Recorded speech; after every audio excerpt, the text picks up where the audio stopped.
दोस्तों, मनमोहन सिंह जी की कहानी संघर्ष, दृढ़ता और देश सेवा के प्रति अटूट समर्पण की कहानी है। 1932 में एक छोटे से गांव में जन्मे, जो अब पाकिस्तान में है, उनका बचपन बंटवारे की त्रासदी का गवाह बना। इस अनुभव ने उनके दिल में वंचितों के लिए गहरी संवेदना और शिक्षा की शक्ति में अटूट विश्वास जगाया। अनेक कठिनाइयों का सामना करते हुए भी सिंह साहब ने पढ़ाई में हमेशा बाजी मारी। उन्होंने पंजाब यूनिवर्सिटी से अर्थशास्त्र में टॉप करके ग्रेजुएशन किया। ज्ञान की प्यास उन्हें कैम्ब्रिज यूनिवर्सिटी ले गई, जहां उन्होंने डॉक्टरेट की उपाधि हासिल की और एक प्रतिभाशाली विद्वान के रूप में अपनी पहचान बनाई। सिंह साहब की शुरुआती शिक्षा उत्कृष्टता की अथक खोज का प्रमाण है। उनका मानना था कि शिक्षा में लोगों और देशों को ऊपर उठाने की ताकत है। यही विश्वास आगे चलकर एक मजबूत और समृद्ध भारत के उनके विजन का आधार बना।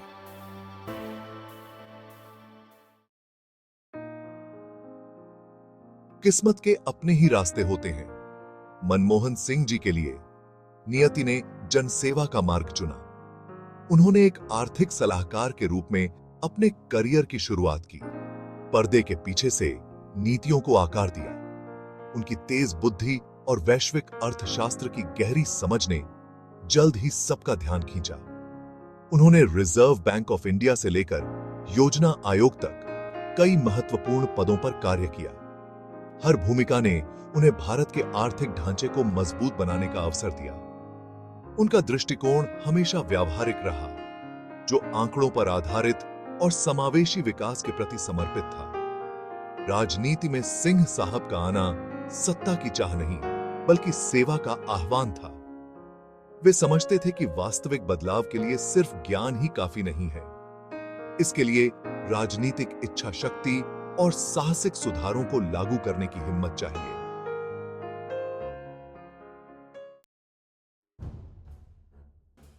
(1951) में भारत एक अभूतपूर्व आर्थिक संकट से जूझ रहा था। यह ऐसा समय था जब निर्णायक कार्यवाही और दूरदर्शी नेतृत्व की सख्त जरूरत थी। उस समय वित्त मंत्री मनमोहन सिंह जी ने इस चुनौती को स्वीकार किया।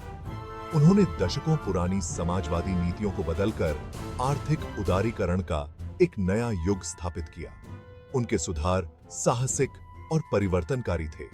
उन्होंने भारतीय अर्थव्यवस्था को दुनिया के लिए खोल दिया, विदेशी निवेश को आकर्षित किया और उद्यमिता की भावना को प्रोत्साहित किया। इन परिवर्तनों के आलोचक भी थे, लेकिन सिंह साहब अपने इस विश्वास पर अडिग रहे कि ये भारत की प्रगति के लिए आवश्यक हैं। सिंह साहब के सुधारों का प्रभाव अभूतपूर्व रहा। भारत की अर्थव्यवस्था ने अभूतपूर्व विकास किया, जिससे लाखों लोग गरीबी से बाहर निकले। भारत के आर्थिक उदारीकरण के शिल्पकार के रूप में उनकी विरासत आज भी अटूट है। उनमें यथास्थिति को चुनौती देने और देश की आर्थिक नियति के लिए एक नया रास्ता बनाने का साहस था। भाग 4, आगे बढ़कर नेतृत्व। प्रधानमंत्री के रूप में वर्ष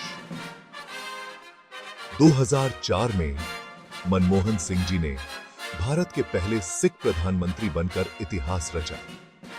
उनकी नियुक्ति उनकी अटूट ईमानदारी और राष्ट्र के प्रति प्रतिबद्धता का प्रमाण थी। उन्होंने गठबंधन सरकार का नेतृत्व किया, जटिल राजनीतिक वास्तविकताओं को शांति और धैर्य से संभाला। उनके कार्यकाल में भारत ने महत्वपूर्ण प्रगति देखी। भाग 5, सत्ता के गलियारों में नेविगेट करना, एक राजनेता की यात्रा। मनमोहन सिंह जी की राजनीतिक यात्रा चुनौतियों के बिना नहीं थी। उन्हें अपनी पार्टी और विपक्ष दोनों से आलोचनाओं का सामना करना पड़ा। फिर भी वे अपने सिद्धांतों के प्रति अपनी प्रतिबद्धता में दृढ़ रहे। हमेशा राजनीतिक समीचीनता से ऊपर राष्ट्रीय हित को प्राथमिकता दी।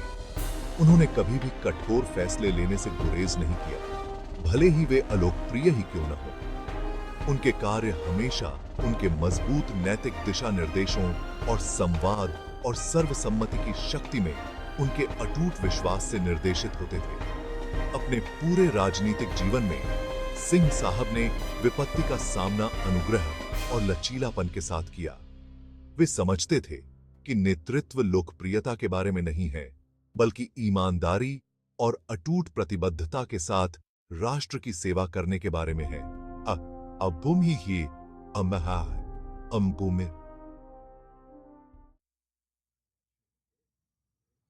भाग 6। राजनीति से परे, व्यक्ति की एक झलक। राजनीति के दायरे से परे मनमोहन सिंह जी सादगी पसंद और गहरे मूल्यों वाले व्यक्ति हैं। वे अपनी विनम्रता, किताबों के प्रति अपने प्रेम और अपने परिवार के प्रति अपनी अटूट निष्ठा के लिए जाने जाते हैं। उनकी जीवन गाथा कड़ी मेहनत, दृढ़ता और एक मजबूत नैतिक दिशा निर्देश की शक्ति का प्रमाण है।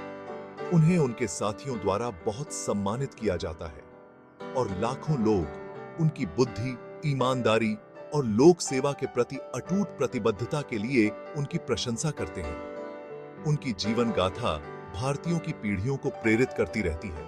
यह प्रदर्शित करती है कि दृढ़ संकल्प और कड़ी मेहनत से असंभव से लगने वाले सपने भी साकार हो सकते हैं। सिंह साहब का जीवन इस बात का प्रतीक है कि सच्चा नेतृत्व सत्ता का प्रयोग करने में नहीं, बल्कि दूसरों को सशक्त बनाने में निहित है। उनकी विरासत शांत दृढ़ संकल्प, अटूट ईमानदारी और अपने राष्ट्र के प्रति गहरे प्रेम की है। भाग 7। एक स्थायी विरासत, भारत पर मूक सुधारक की छाप। भारत के लिए मनमोहन सिंह जी का योगदान अतुलनीय है। उन्हें भारत के आर्थिक उदारीकरण के शिल्पकार के रूप में याद किया जाएगा, जो एक दूरदर्शी नेता थे जिन्होंने देश को विकास और समृद्धि के पथ पर अग्रसर किया। उनकी विरासत आर्थिक सुधारों से परे सामाजिक प्रगति, समावेशी विकास और उन्नत वैश्विक स्थिति की अवधि को शामिल करती है। उनकी जीवन गाथा शिक्षा की शक्ति, ईमानदारी के महत्व और लोक सेवा की अटूट भावना का प्रमाण है। मनमोहन सिंह जी की यात्रा एक ऐसे युवा लड़के से जो विभाजन की भयावहता का गवाह बना, भारत का प्रधानमंत्री बनने तक आने वाली पीढ़ियों के लिए एक प्रेरणा है। उन्हें हमेशा मूक सुधारक के रूप में जाना जाएगा। एक ऐसे व्यक्ति जिन्होंने अपने कार्यों को शब्दों से ज्यादा बोलने दिया, उस राष्ट्र पर एक अमिट छाप छोड़ी जिसकी उन्होंने अटूट समर्पण के साथ सेवा की। उनका जीवन और कार्य लाखों लोगों को एक बेहतर, अधिक समृद्ध और समावेशी भारत के लिए प्रयास करने हेतु प्रेरित करता रहेगा।